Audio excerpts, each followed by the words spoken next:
అమ్మా teacher school fee తెమ్మన్నది. ఇంట్లో అందరు తిని కూర్చున్నట్టు నీ స్కూల్ ఫీజు కట్టడానికి పైసలు ఎడికెళ్ళి నేను బిడ్డ. అబ్బా మమ్మీ టీచర్ నాకు ఎగ్జామ్ పెట్టనన్నది.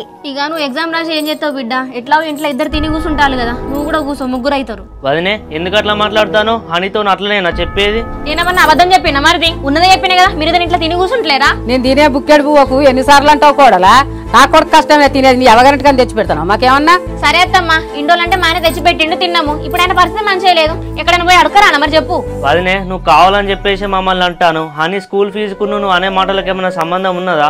ఉన్న మాట అంటే ఉలికి పడ్డట్టు మీరు ఇంట్లో నిజంగా కూర్చొని తింటారు కదా. అదే బిడ్డ, నేను నా కొడుకు ఖాళీ ఉండేపటికైనా నువ్వు అన్నట్టు పడతాను. మేము పడకపోతే ఏం చేస్తావు అత్తమ్మా? మొన్న మా ఆయనకు అంత పెద్ద ప్రాబ్లం వచ్చింది, మీరేమైనా చేసిల్లా? మా నాయనే కదా 5 లక్షలు తెచ్చిచ్చిండు. అమ్మా నువ్వు ఏం మాట్లాడకే, సైలెంట్ గా ఉండు బిడ్డ. రేపటి నుంచి నేను గవర్నమెంట్ స్కూల్ పంపిస్తా గానీ లోపల పోదాందా.